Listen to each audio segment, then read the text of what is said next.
আমার ভাইরা, আমার বন্ধুরা, পয়গম্বর মূসা আলাইহিস সালাতু ওয়াস সালাম এমন একজন পয়গম্বর, যেই পয়গম্বর আল্লাহর সঙ্গে কথাবার্তা বলতেন, আল্লাহর সঙ্গে অনেক বিষয়ে জিজ্ঞাসাবাদ করতেন। আল্লাহর পয়গম্বর মূসা আলাইহিস সালাতু ওয়াস সালাম মালিককে ডাক দিয়ে বলেন, মালিক, আমি দুনিয়ার মধ্যে একজন জাহান্নামী ব্যক্তিকে দুনিয়ার মধ্যে দেখতে চাই, যে আপনি ওই ব্যক্তিটা মরার পরে ওই ব্যক্তিকে জাহান্নামে দিবেন, ওই জাহান্নামী ব্যক্তিটাকে আমি দেখতে চাই। আল্লাহ বলেন, মুসা, এটা তো নিয়ম না, নিয়মের বহির্ভূত কাজ। কে ভালো কে মন্দ এটার বিচার তো হবে কাল মাহশরের দিন, কিয়ামতের দিন। এটা তো এখানে মানুষের মুখোশ উন্মোচন করার জায়গা না, মানুষের দোষ বের করার জায়গা। দুনিয়াটা আমি আল্লাহর জন্য না, আমার কাছে তো কিয়ামতের দিবস আছে। ওই দিন প্রত্যেকটা মানুষের জিন্দগির, প্রত্যেকটা মানুষের হায়াতের জীবনের হিসাবগুলো আমি আল্লাহ টানবো। প্রত্যেকের জীবনের হায়াতগুলো আমি আল্লাহ দেখব, আমলগুলো দেখব। কে তখন জান্নাতি হবে, কে জাহান্নামী হবে, তখন বিবেচনা করা হবে। আল্লাহকে ডাক দিয়ে বলতেছেন, মুসা ও রব্বুল আলামিন, তারপর আমার কৌতূহল জাগার বড় ইচ্ছে হইতেছে, দেখার বড় ইচ্ছে হইতেছে, আপনি আমাকে দেখান না। আমি দুনিয়ার মধ্যে ওই ব্যক্তিকে দেখতে চাই, যেই ব্যক্তিকে আপনি জাহান্নামে দিবেন। আল্লাহ রাব্বুল আলামিন মুসা আলাইহিস সালাতু ওয়াস সালামকে বলে, এ পয়গম্বর মুসা, তুমি যেহেতু দুনিয়ার মধ্যে একজন জাহান্নামী ব্যক্তিকে দেখতে চাও, জাহান্নামী ব্যক্তিকে যদি তোমার দেখার ইচ্ছে হয়, তাহলে আজকে সকালে, একেবারে সকালবেলা তুমি এই রাস্তার চৌরাস্তার মধ্যে দাঁড়াইবে। সর্বপ্রথম তোমার সঙ্গে যেই ব্যক্তিটার সাক্ষাৎ হবে, ওই ব্যক্তিটা হলো আমার নিকট জাহান্নামী ব্যক্তি, ওই ব্যক্তিটা হলো আমার কাছে জাহান্নামী ব্যক্তি। হযরত মূসা আলাইহিস সালাতু ওয়াস সালাম জাহান্নামী ব্যক্তি দেখার জন্য চৌরাস্তার মধ্যে হযরত মূসা আলাইহিস সালাতু ওয়াস সালাম দাঁড়াইলেন। পয়গম্বর মূসা আলাইহিস সালাতু ওয়াস সালাম দাঁড়ানোর উপরে পয়গম্বর মূসা দেখেন একজন ব্যক্তি আসতেছে। ওই ব্যক্তিকে দেখার পরে পয়গম্বর মূসা আর জানতে আর বুঝতে বাকি রইল না, ওই ব্যক্তিটাই বুঝি জাহান্নামী ব্যক্তি, গুনাহগার জাহান্নামী ব্যক্তি, যে কোনো সময় আল্লাহ রাব্বুল আলামিনের পক্ষ থেকে তার উপর আযাব নাজিল হইতে পারে, গজব নাজিল হইতে পারে। এই জন্য ওই গুনাহগার ব্যক্তির কাছে বেশি সময় থাকা যাবে না। পয়গম্বর মূসা আলাইহিস সালাতু ওয়াস সালাম গুনাহগার ব্যক্তির তাকিয়া পয়গম্বর মূসা আলাইহিস সালাতু ওয়াস সালাম বিদায় নিয়া পয়গম্বর মূসা আলাইহিস সালাতু ওয়াস সালাম চলিয়া গেলেন। আল্লাহকে আবার বলতেছেন, ও মালিক, আপনি আমাকে জাহান্নামী ব্যক্তি দেখাইলেন, জাহান্নামী ব্যক্তি দেখিয়া আমার মনের যে কৌতূহল ছিল এটা মিটছে। এখন আমি চাইতেছি আপনি দুনিয়ার মধ্যে এমন একজন ব্যক্তিকে দেখান, যেই ব্যক্তিকে আপনি জান্নাতের মধ্যে দিবেন। আল্লাহর পয়গম্বর মূসা আলাইহিস সালাতু ওয়াস সালাম জান্নাতি ব্যক্তি দেখার জন্য রাস্তার মধ্যে পয়গম্বর মূসা আলাইহিস সালাতু ওয়াস সালাম দাঁড়ায় রইলেন। হঠাৎ তাকায়া দেখে একজন ব্যক্তি আসতেছে। পয়গম্বর মূসা আলাইহিস সালাতু ওয়াস সালাম বুঝতে আর বাকি রইল না, ওই ব্যক্তিটাই জান্নাতি ব্যক্তি। পয়গম্বর মূসা আলাইহিস সালাতু ওয়াস সালাম জান্নাতি ব্যক্তিকে দেখার জন্য আরেকটু সামনের দিকে অগ্রসর হইলেন। সামনের দিকে অগ্রসর হইয়া দেখে ওই ব্যক্তিটা আর কেউ না, ওই ব্যক্তিটাই হলো সকালবেলার জাহান্নামী ব্যক্তি। সকালবেলা যেই ব্যক্তিকে আল্লাহ রাব্বুল আলামিন পয়গম্বর মূসার সঙ্গে দেখাইছিল জাহান্নামী ব্যক্তি, বিকেলবেলা আল্লাহ রাব্বুল আলামিন ওই ব্যক্তিকে জান্নাতি ব্যক্তির ভূমিকায় আল্লাহ রাব্বুল আলামিন আবার পয়গম্বর মূসা আলাইহিস সালাতু ওয়াস সালামকে দেখাইলেন।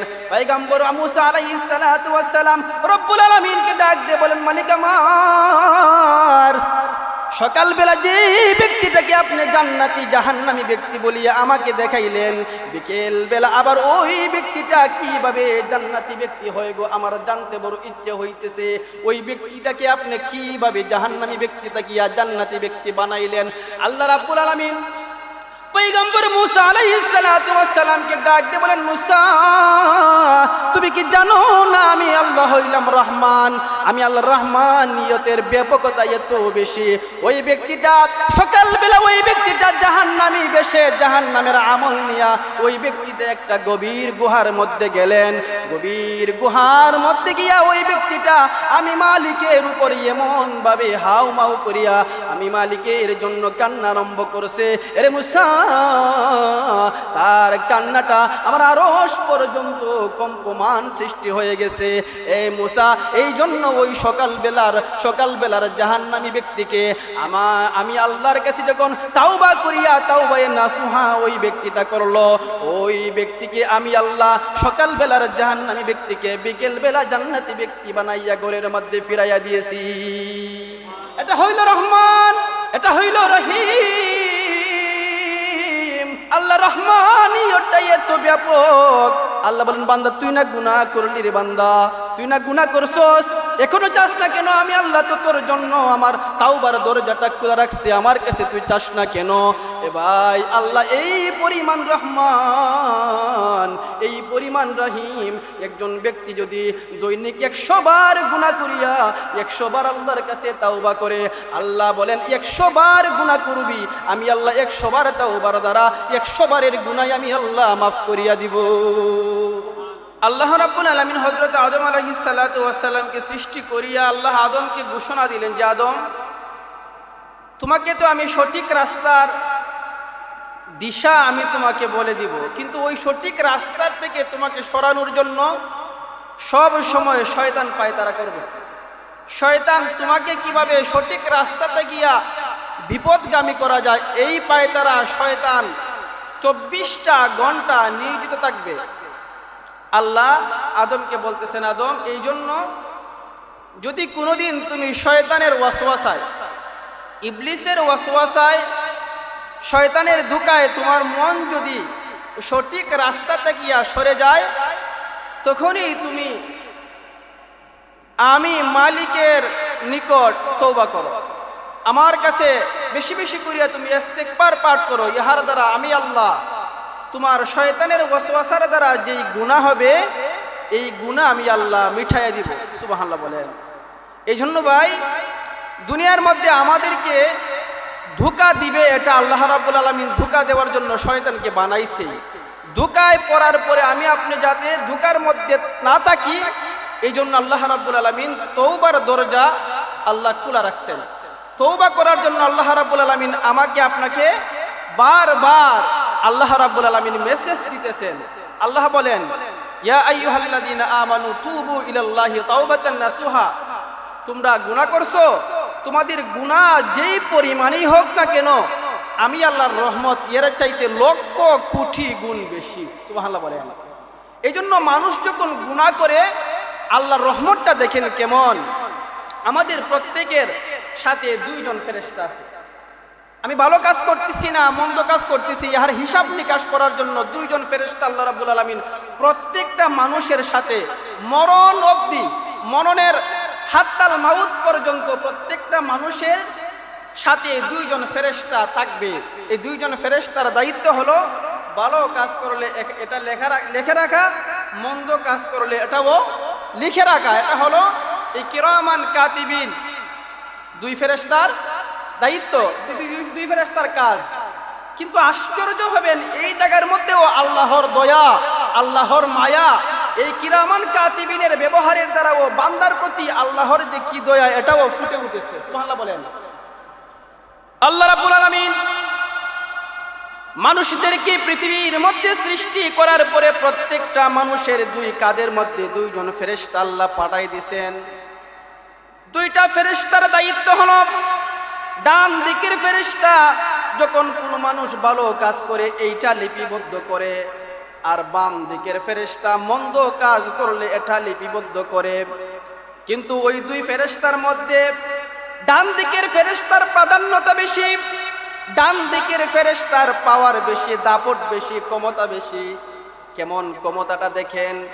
আল্লাহর হাবিব সাল্লাল্লাহু আলাইহি ওয়াসাল্লাম বলেন, ভাইরা আমার, বন্ধুরা আমার, ওই 2 ফেরেশতাদের এই ব্যবধানটা হলো যখন কোনো মানুষ ভালো কাজ করে, নেক আমল করে, সঙ্গে সঙ্গে ডান দিকের ফেরেশতা নেক কাজটা লেখে, নেকিটা লেখে ফেলে, নেকিটা লেখে ফেলে ডান দিকের ফেরেশতা। বরং যে লেখে শুধু তা না, একটা আমল করলে, নেক আমল করলে এটার দ্বারা বাড়ায়া বাড়ায়া এই ডান দিকের ফেরেশতা অনেকগুলো নেকি লেখে। প্রকান্তরে যখন একটা বান্দা গুনার কাজ করে, গুনার কাজ করার পরে বাম দিকের ফেরেশতাটা কলমটা হাতে নেই গুনাহটা লেখার জন্য, ডান দিকের ফেরেশতা তখন বাধা দেয়। যখন কোনো মানুষ নেক কাজ করার জন্য, যখন কোনো মানুষ মনস্থ করে নেক কাজ তখনও করে নাই, শুধু উদ্দেশ্য করেছে নেক কাজ করবে, নেক কাজের উদ্দেশ্য করতে লেট হয়, ডান দিকের ফেরেশতা নেকি এটা লিখতে লেট হয় না। প্রকান্তরে বাম দিকের ফেরেশতা যখন কোনো মানুষ মন্দ কাজ করার জন্য মনস্থ হয়, মন্দ কাজ করার জন্য একটা মানুষ ইচ্ছা পোষণ করে, বাম দিকের ফেরেশতা গুনাহ লিখতে পারে না, গুনাহটা তখনও লিখতে পারে না যখন বান্দাটা গুনাহ করার জন্য মনস্থ হয়ে একেবারে গুনাহটা সম্পূর্ণ করলো, তখন হাতের মধ্যে বাম দিকের ফেরেশতা কলম নেই গুনাহ লেখার জন্য। কিন্তু ভাইরা আমার, বন্ধুরা আমার, ডান দিকের ফেরেশতা তখন ডাক দিয়ে বলেন, এই বাম দিকের ফেরেশতা এখনো লেখিস না, লেখিস না, দেখি আমার বান্দা, দেখি ওই ব্যক্তিটা, আল্লাহর ওই বান্দাটা ওই গুনার তাকিয়া তওবা করে কিনা। যদি তওবা করে তাহলে এই বদ কাজের ওই গুনাহটা লেখার প্রয়োজন হয় না, লেখা হয় না। আমার ভাইরা আমার বন্ধুরা, এই জন্য ওই বাম দিকের ফেরেশতা তখন লিখতে পারে না। বান্দাটা আবার একটা গুনাহ করার পরে আবার আরেকটা গুনাহ করার জন্য যখন মনস্থ করে, আরেকটা গুনাহ করে, বাম দিকের ফেরেশতা গুনাহ লেখার ইচ্ছা করে, ডান দিকের ফেরেশতা বাধা দেয়, গুনাহ লিখতে দেয় না। এভাবে একটা নয়, দুইটা নয়, একজন মানুষ যখন 5টা গুনাহ করে, 5টা গুনাহ করার পরে ওই বান্দাটা যখন 5টা গুনাহ করার পরেও তওবা না করে, তওবা না করলে তখন ডান দিকের ফেরেশতা বলে, এখন তুমি লিখতে পারো। প্রকান্তরে যদি ওই বান্দাটা 5টা গুনাহ করার পরে তওবাটা করে আরেকটা নেক কাজ করে, একটা নেক আমল করে, তো কিতাবের মধ্যে উল্লেখ করা হয় একটা নেক আমল করার দ্বারা আল্লাহ রাব্বুল আলামিন পিছনের 5টা গুনাহকে আল্লাহ কাটিয়ে দেয়। একটা নেক আমলের দ্বারা পিছনে যে 5টা গুনাহ করছিল, একটা নেক আমলের দ্বারা, নেক আমলটার বদৌলতে বরাবর নেক আমলের দ্বারা 5টা গুনাহ কাটা হয়, তো কোনো এই গুনাহটা লেখা হয় না। আল্লাহ হলো মানুষের প্রতি এই পরিমাণ রহম দিলি, মানুষের প্রতি আল্লাহ রাব্বুল আলামিন এই পরিমাণ ভালোবাসা। আমার ভাইরা আমার বন্ধুরা, এই জন্য আল্লাহ রাব্বুল আলামিন বলেন, ও আমার বান্দারা, তোমাদেরকে পৃথিবীর মধ্যে আমি পাঠাইছি, তোমাদের চির দুশ্মনের নাম হইল ইবলিস। দুশ্মন তোমাদেরকে দুশ্মনী করবে, দুশ্মনী করিয়া তোমাদেরকে সঠিক রাস্তাতে গিয়া তোমাদেরকে বিপদগামী করার জন্য চেষ্টা করবে। আমি আল্লাহ তোমাদের জন্য তাওবার দরজাটা খুলে রাখছি। যখন তোমরা গুনাহ করার পরে, বিপদগামী হওয়ার পরে তাওবা করবে, তাওবা করতে দেরি হবে, আমি আল্লাহ তোমাদের জিন্দেগির গুনাহ খাতা মাফ করতে একটা মুহূর্ত লেট করব না। এটা হইল রহমান, এটা হইল রাহিম। আল্লাহ তার বান্দাদেরকে কি পরিমাণ মোহব্বত করেন, কি পরিমাণ ভালোবাসেন দেখেন ভাই। বান্দাদেরকে চায় আল্লাহ জান্নাতে দেওয়ার জন্য, বান্দাদেরকে চায় জান্নাতে দেওয়ার জন্য।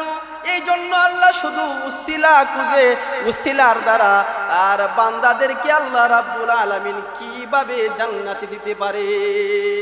এই জন্য সকাল বেলায় একজন মানুষ খারাপ কাজ করেছে, আপনি তাকে খারাপ কাজ বলিয়া সম্বোধন করতেন না। হয়তো এমন হতে পারে বিকেল বেলাটা আল্লাহর কাছে ওই ব্যক্তিটা একজন আল্লাহর ওলি হইতে পারে। বিকেল বেলা ওই ব্যক্তি আল্লাহর ওলি হবার সম্ভাবনা আছে। আল্লাহ তো রহমান।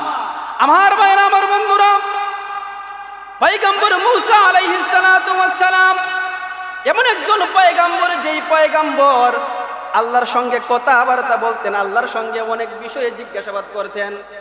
আল্লাহর পয়গম্বর মূসা আলাইহিস সালাতু ওয়াস সালাম মালিককে ডাক দিয়ে বলেন, মালিক, আমি দুনিয়ার মধ্যে একজন দুনিয়ার মধ্যে একজন জাহান্নামী ব্যক্তিকে দুনিয়ার মধ্যে দেখতে চাই, যে আপনি ওই ব্যক্তিটা মরার পরে ওই ব্যক্তিকে জাহান্নামে দিবেন, ওই জাহান্নামী ব্যক্তিটাকে আমি দেখতে চাই। আল্লাহ বলেন, মুসা এটা তো নিয়ম না, নিয়মের বহির্ভূত কাজ।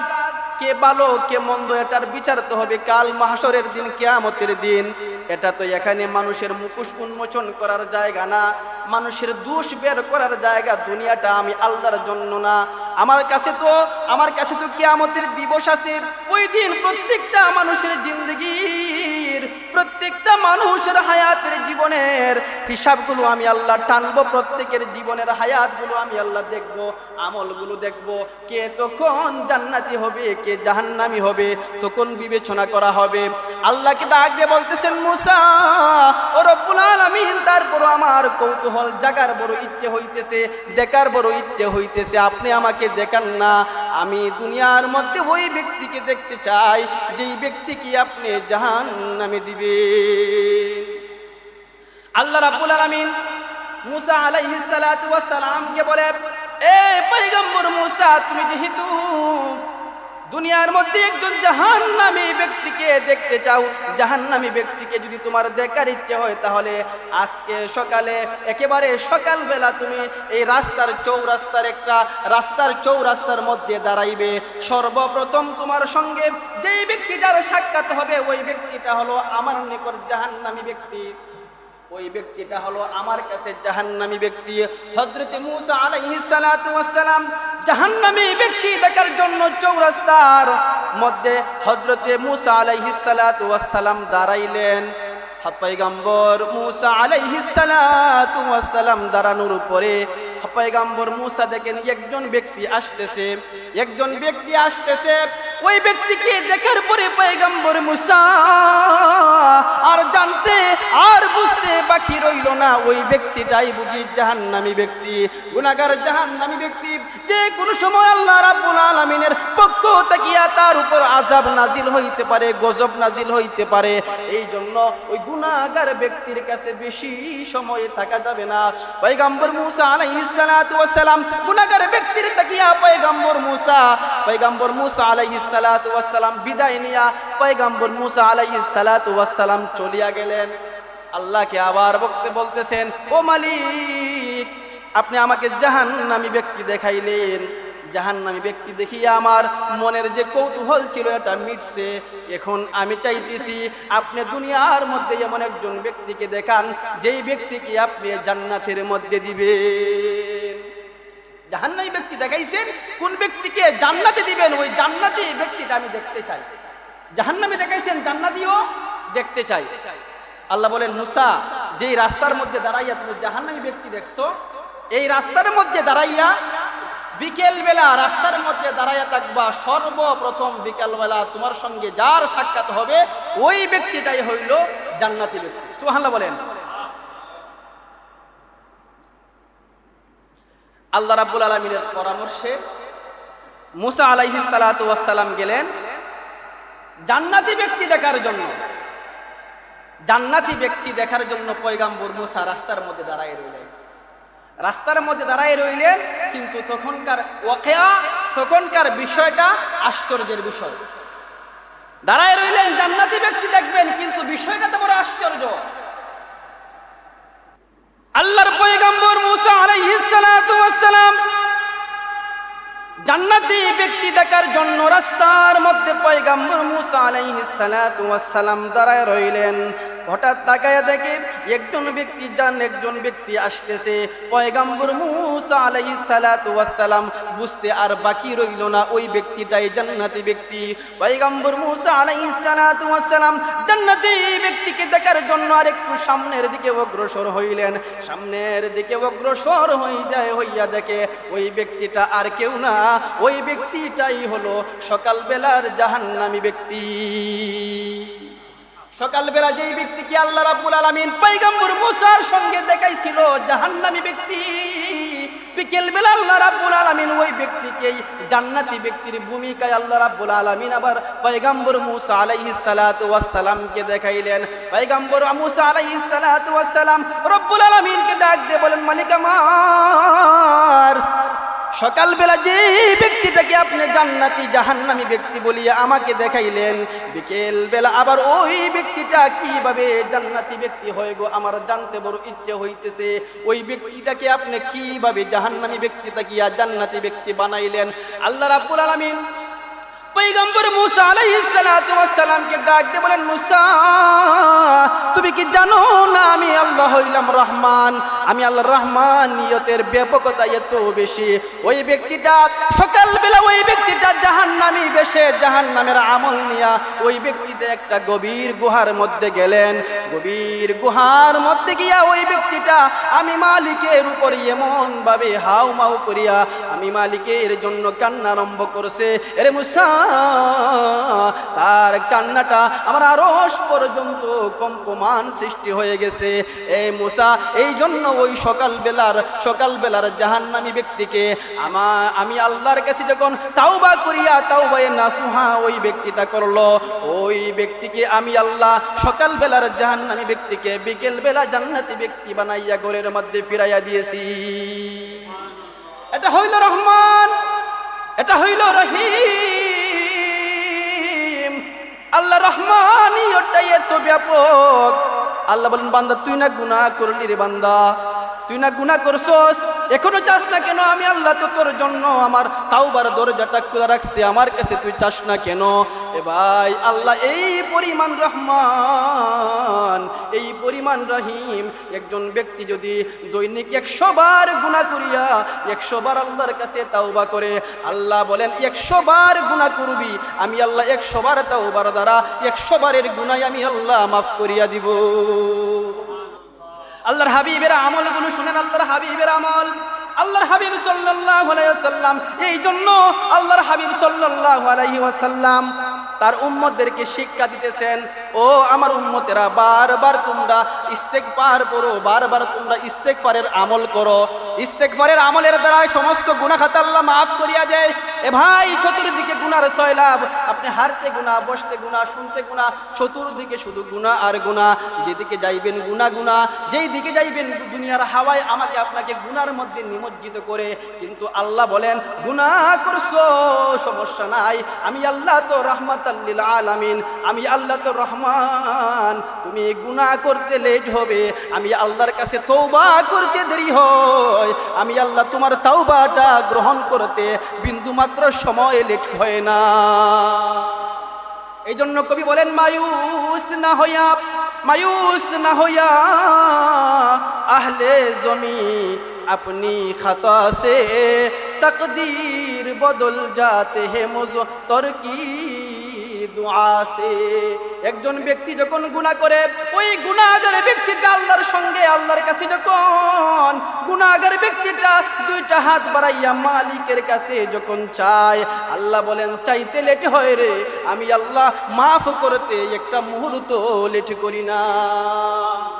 আল্লাহ রাব্বুল আলামিন আমাদের প্রত্যেকের বাবা হযরতে আদম আলাইহিস সালাতু ওয়াস সালামকে বলেন, ও আদম, এই জন্য শয়তান তোমাকে ধোঁকা দিবে গুনাহ করার জন্য। তুমি গুনার মধ্যে যখন পড়ে যাবে, তুমি যখন গুনার মধ্যে তোমার সন্তানগুলো যখন খারাপ কাজের মধ্যে লিপ্ত হবে, গুনাহ করিয়া আমলের মধ্যে যখন খলল সৃষ্টি হবে, আমি আল্লাহ তওবা কবুল করার জন্য আদম তোমাদের জন্য আমি কিছু রাস্তা রাখছি। এই দুইটা রাস্তা তোমাদের জন্য তওবা কবুল করার রাস্তা। আমি আল্লাহর কাছে তওবা করবে রে আদম, আমি আল্লাহ পিছনের গুনাহ খাতা মাফ করিয়া তোকে আমি আল্লাহ নিষ্পাপ বানাইয়া আবার দুনিয়ার মধ্যে দিয়ে দিব। এই জন্য আল্লাহর হাবিব সাল্লাল্লাহু আলাইহি সাল্লাম বলেন, আত-তাইবু মিনাজ যামবি কামাল্লা যামবালা। এই বিষয়টা একটু বুঝার বিষয়। দেখেন আল্লাহ কেমন। আল্লাহ বলেন, আত-তাইবু মিনাজ যামবি কামাল্লা যামবালা। বান্দা গুনাহ করে, গুনাহ করার পরে বান্দা যখন আল্লাহর কাছে মাফ চায়, আল্লাহ তাকে এমন ভাবে মাফ করেন যে ওই ব্যক্তি যেন জিন্দেগিতে কোনোদিন গুনাহ করেই নাই। সুবহানাল্লাহ বলেন, জিন্দেগিতে কোনোদিন ওই ব্যক্তি যেন গুনাহ করেই নাই। গুনাহ তুমি করছো তো করছো, কি পরিমাণ করছো? তোমার গুনার পরিমাণ কি আল্লাহর রহমতটাই কি বেশি হয়ে গেছে? আল্লাহর রহমতটা কি তোমার গুনাহ বেশি? আল্লাহর হাবিব সাল্লাল্লাহু আলাইহি সাল্লামের জামানায় ইমামে জুহরি রহমাতুল্লাহি আলাইহি তার কিতাবের মধ্যে উল্লেখ করেন, ইমামে জুহরি বলেন আল্লাহর হাবিব সাল্লাল্লাহু আলাইহি ওয়াসাল্লামের জামানায় হযরতে উমর রাদিয়াল্লাহু তাআলা আনহু আল্লাহর হাবিব সাল্লাল্লাহু আলাইহি ওয়াসাল্লামের দরজার মধ্যে দাঁড়াইয়া হযরতে উমর কাঁদতেছে। হযরতে উমর কাঁদতেছে হাউ মাউ করিয়া, হযরতে উমর রাদিয়াল্লাহু তাআলা আনহু কান্নাকাটি করতেছে। আল্লাহর হাবিব সাল্লাল্লাহু আলাইহি ওয়াসাল্লাম ডাক দিয়ে বলে, উমর কান্না করো কেন রে উমর? কিসের জন্য কাঁদতেছো? কে তোমাকে কাঁদাইতেছে? কোন বিষয়ে তোমাকে কাঁদাইতেছে? উমর বলে, গো আল্লাহর হাবিব, আপনার দরজার মধ্যে বসিয়া, আপনার দরজার মধ্যে দাঁড়াইয়া একজন যুবক কান্না করতেছে, তার কান্নার দ্বারা আমি উমরের কলিজাটা ফাটিয়া যাইতেছে, তার কান্নার দ্বারা আমার অন্তরটা ফাটিয়া চূর্ণ বিচ্ছিন্ন হয়ে যাইতেছে। আল্লাহর হাবিব ডাক দিয়ে বলেন, উমর ওই উম্মতটাকে আমার কাছে আনো, তার কান্নার কারণটা আমি জিজ্ঞেস করতে চাই। আরে যুবক, তুমি কি শিরিক করেছো? আল্লাহর সঙ্গে কি কাউকে শরীক করেছো? কই না না না, এমন গুনাহ করি নাই। তাহলে তুমি কি এমন গুনাহ করছো তোমার গুনার দেখিয়া তোমার গুনার চাইতে আল্লাহর রহমত বুঝি তোমার গুনার চাইতেও আল্লাহর রহমত বুঝি কম? তোমার গুনাহ কি এর চাইতেও বেশি? যুবক বলে, গো নবীজি, আমার গুনাহটা এই পরিমাণ, হয়তো এর চাইতেও বেশি হইতে পারে। আমার গুনাহটা এই পরিমাণ, আসমান জমিনের মা বাইন যা আছে আমার গুনাহটাও এর চাইতেও বেশি হইতে পারে। পাহাড়ের চাইতে বেশি, সমুদ্রের চাইতে বেশি, সব কিছুর চাইতে বেশি আমার গুনার পাল্লাটা এত বেশি, এত বাড়ি যে দুনিয়ার সব কিছুর চাইতে আমি যুবকের গুনাহটা এর চাইতেও বেশি, আমার গুনাহটা এর চাইতেও বেশি। আল্লাহর হাবিব সাল্লাল্লাহু আলাইহি সাল্লাম ডাক দিয়ে বলেন, রে যুবক, তোমার গুনাহটা কি? গুনাহ করেছো, তোমার গুনাহটা আমাকে বর্ণনা দাও, তোমার গুনাহটা আমি শুনতে চাই। তোমার গুনাহটা কি? তোমার গুনাহটা কি আমি শুনতে চাই। যুবক তখন ডাক দিয়ে বলেন, গো আল্লাহর হাবিব, আমার গুনাহটা হলো, আমার কাজ হলো কাফন চুরি করা, নাব্বাস। হাদিসের ভাষায় বলা হয় নাব্বাস। নাব্বাস হলো যারা কাফন চুরি করে, কাফন চোর। এখন কত প্রকারের চোর আছে। আগেরকার জামানায় কাপড়ের বড় দাম ছিল, কাপড় সহজে মানুষ পাইতো না। এখন তো অনেক কাপড়ের গার্মেন্টস আছে ভাই, কাপড় ছিল না, ওই ব্যক্তির কাজই ছিল কাফন চুরি করা, মানুষকে কবরের মধ্যে রাখার পরে কবর তাকিয়া খবর করণ করিয়া ওই ব্যক্তিটা কাপড় চুরি করতো, কাফন চুরি করতো। এটা কাজ বুঝেন ভাই, কত বড় গুনাহ, কত বড় নিন্দনীয় কাজ। কাফন চুরি করা কত বড় নিন্দনীয় কাজ। ওই যুবকটা ডাক দিয়ে বলেন, নবী, শুধু যে কাফন চুরি করেছি তা না, আমার কাজ হইল আমি কাফন চুরি করা, আমি কাফন চুরি করেছি।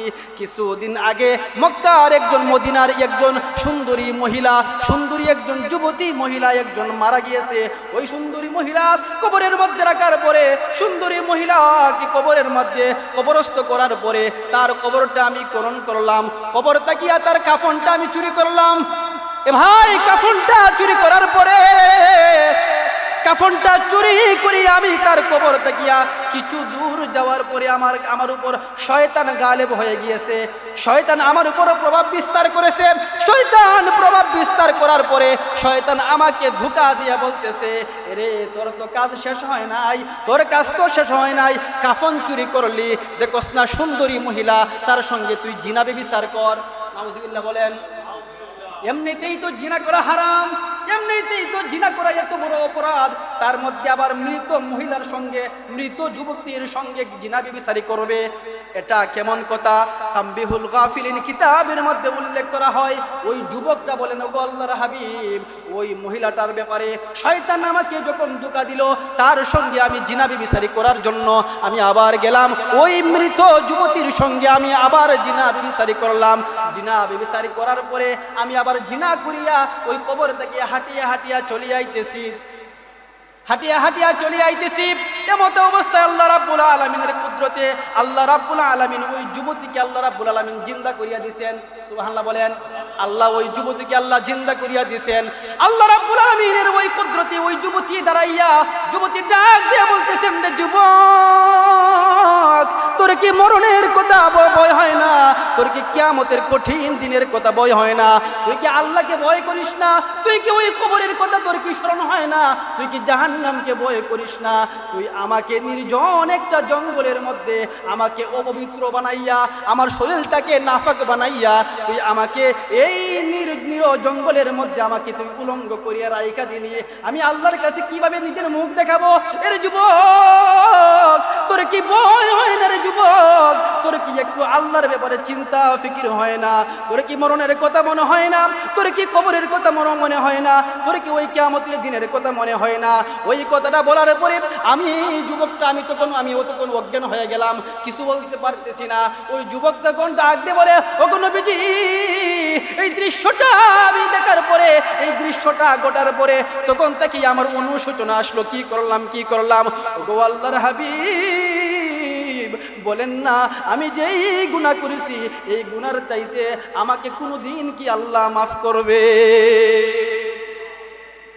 আমি যেই গুনাহ করেছি ওই গুনাহ কি আল্লাহ আমাকে মাফ করবেন? এ ভাই, ওই কিতাবের মধ্যে উল্লেখ করা হয়, ইমামে জুহরি বলেন, আল্লাহর হাবিব সাল্লাল্লাহু আলাইহি সাল্লাম রাগান্বিত হয়ে গেলেন। আল্লাহর হাবিব সাল্লাল্লাহু আলাইহি সাল্লাম যুবককে ডাক দিয়ে বলেন, যুবক, বের হ, তোর মতন নাপাক আমার কাছে আর থাকার মতন কোনো কারণ নাই, তুই আমার তাকিয়া চলিয়া যা, তুই বের হ। যেই গুনাহ করছস আমি জানি না তোকে আল্লাহ রাব্বুল আলামিন মাফ করবেন কিনা। ওই যুবকটা তখন নৈরাশ হয়ে গেল। যেই ব্যক্তিটা দুনিয়ার মধ্যে, যেই ব্যক্তিটা রাহমাতাল লিল আলামিন, যেই ব্যক্তিটা রাহমাতাল লিল আলামিন, ওই ব্যক্তি যদি ফিরায় দে, বলেন না তাহলে কে বা আর সুসংবাদের বার্তা দিতে পারে? সুসংবাদের বার্তাটা আর দিতে পারে কে? হাদিসের মধ্যে উল্লেখ করা হয়, তানবীহুল গাফিলিনের মধ্যে উল্লেখ করা হয়, ওই যুবকটা তখন একটা দৌড় দিয়া জঙ্গলের মধ্যে চলে গেছে। জঙ্গলের মধ্যে চলে গেছে, এমন গভীর জঙ্গল, যেই জঙ্গলের মধ্যে কোনো মানুষের বসবাস নাই, যেই জঙ্গলের মধ্যে কোনো মানুষের বসবাস নাই।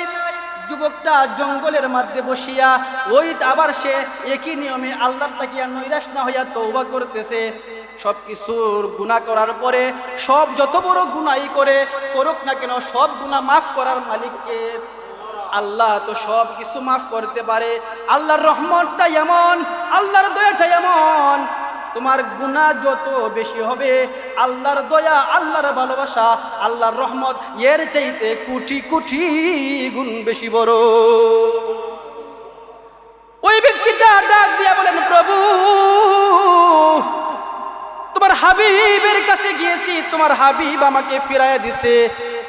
হযরত উমরের কাছে গিয়েছি, উমর ফিরাইয়া দিছে। সাহাবীদের কাছে গিয়েছি, সাহাবীরা আমাকে জায়গা দেয় নাই। প্রভু গো,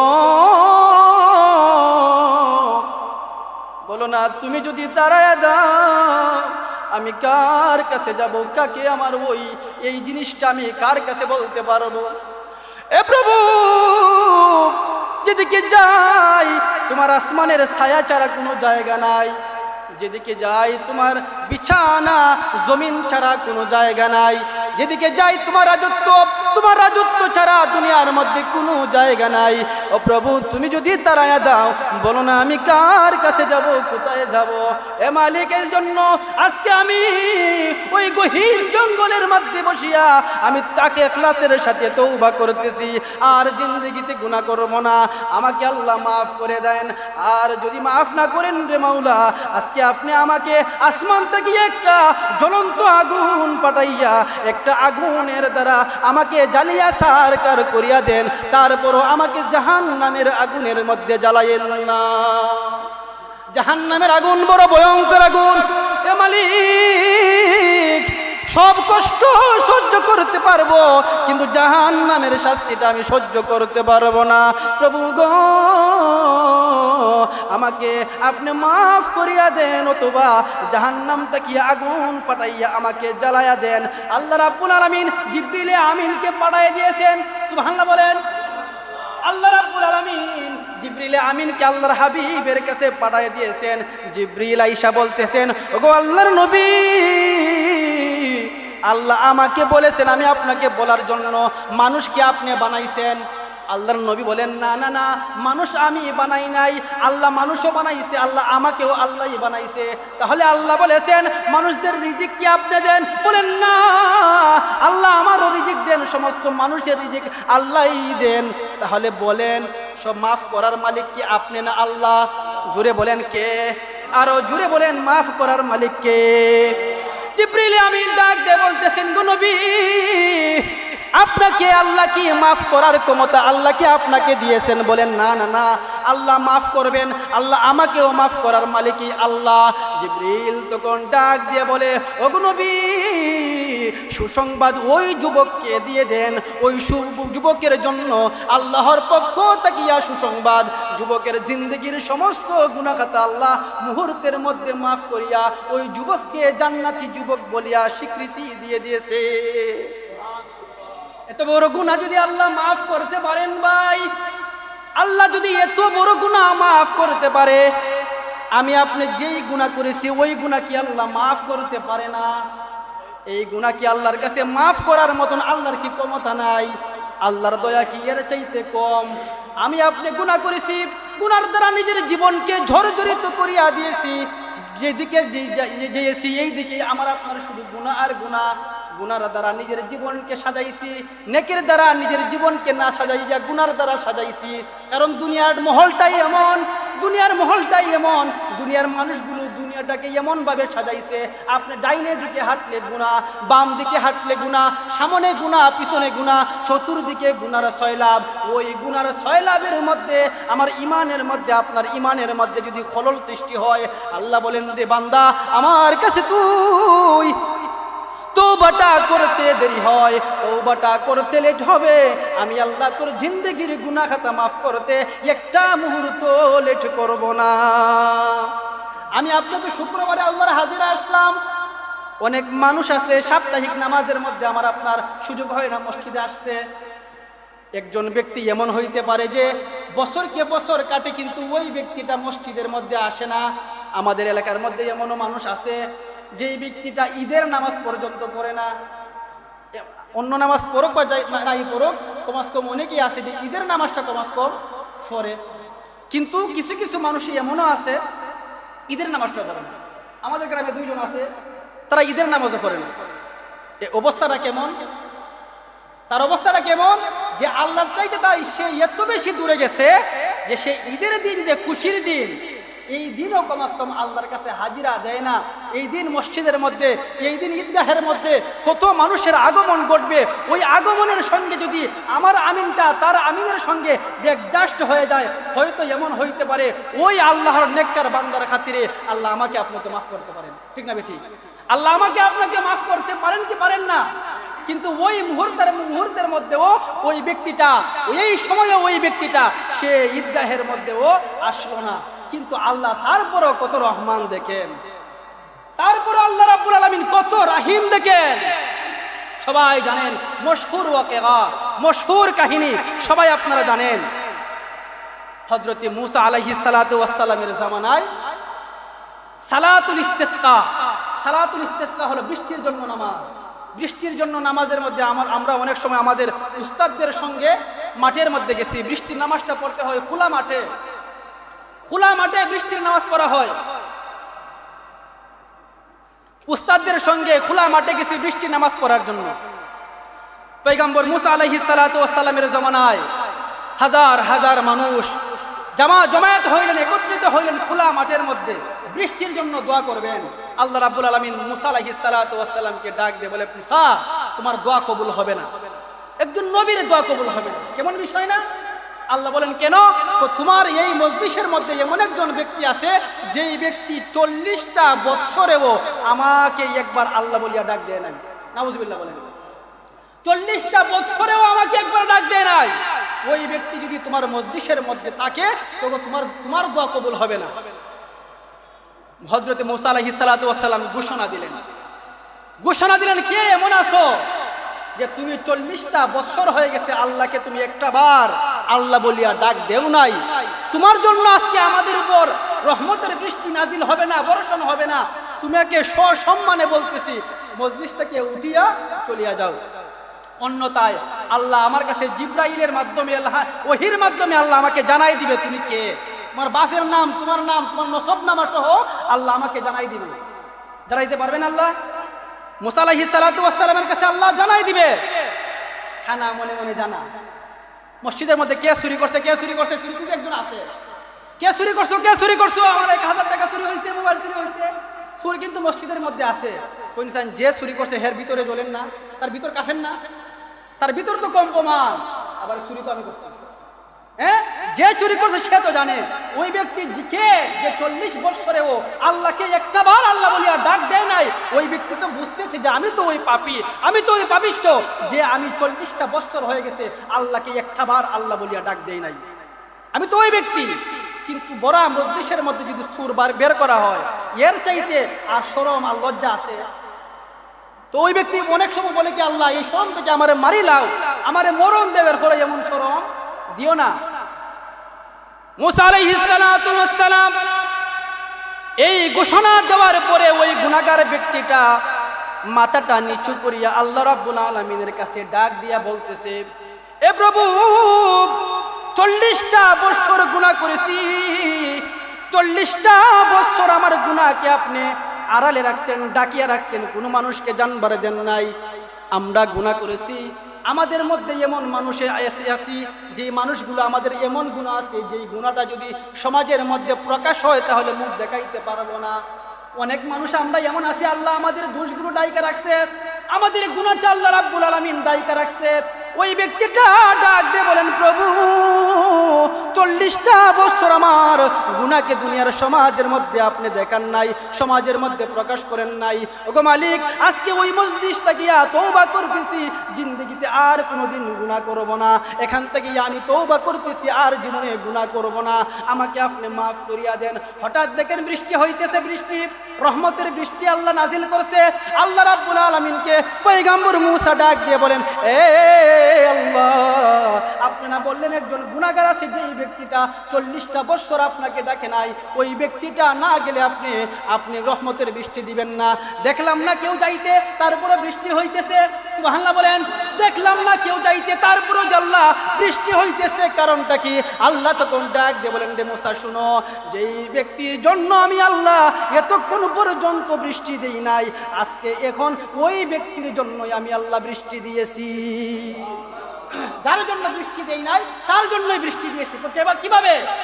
মালিক তখন ডাক দিয়ে বলেন, রে মুসা, ওই ব্যক্তিটা যখন বড় মজলিসের মধ্যে তার 2টা চৌকের পানি জড়াইয়া আমি মালিকের কাছে বলা শুরু করছে, ও রব্বুল আলামিন, তওবা করতেছি, তওবায়ে নাসুহা করতেছি, জিন্দেগিতে আর গুনাহ করব না, আমি জিন্দেগির জন্য আপনার কাছে তওবা করতেছি। ওই ব্যক্তিটা তওবাটা করতে দেরি হইছে, ওই ব্যক্তিটা আমার কাছে তওবায়ে নাসুহা করতে লেট হইছে, ওই ব্যক্তির পিছনের 40 বছরের গুনাহ আমি মাফ করতে একটা মুহূর্ত লেট করি না। তো ভাই, এমন গুনাহ যদি আমার আপনার জীবনে হয়, আমার আপনার জীবনের মধ্যেও যদি এমন গুনাহ হয়, তাহলে মাফ করবেন কে? মাফ করার মালিক কে? আল্লাহ যে রহমান, ওই রহমান আছে না নাই? আল্লাহ তো এখনো আছে। এই জন্য ভাই আল্লাহ বলেন, বেশি বেশি করিয়া ইস্তেগফার পাঠ করো। আল্লাহর হাবিব বলেন, রে উম্মত, আমি নবী হওয়ার পরেও আমি প্রত্যেকবার আমি দৈনিক 100 বার করিয়া আল্লাহর কাছে তওবা করি। নবীজি তওবা করে, নবীজি। আমার আপনার বিষয় তো বাদ দিয়ে দেন। এই জন্য ভাই উচিত হলো গুনাহ করছেন, শয়তানের দুটায় গুনাহ করে নিছেন, সঙ্গে সঙ্গে ইস্তেগফার পাঠ করেন, সঙ্গে সঙ্গে আপনি আল্লাহর কাছে তওবা করেন। তওবার দ্বারা আল্লাহ রাব্বুল আলামিন আপনার জিন্দেগির সমস্ত গুনাহ খাতা আল্লাহ রাব্বুল আলামিন মাফ করিয়া দিবেন। তওবার আলোচনা অনেক লম্বা আলোচনা। আল্লাহ রাব্বুল আলামিন যদি হায়াতে জিন্দেগি বাঁচায় রাখেন, ইনশাআল্লাহ আগামী শুক্রবার এই বিষয়ে আলোচনা হবে। যে আলোচনা শুনেছি, আল্লাহ রাব্বুল আলামিন আমাদের প্রত্যেককেই এই আলোচনার দ্বারা আমলের তৌফিক দান করুক এবং ইহার দ্বারা নিজের জীবনকে পরিবর্তনের তৌফিক দান করুক। সবাই বলি আমিন, সুম্মা আমিন।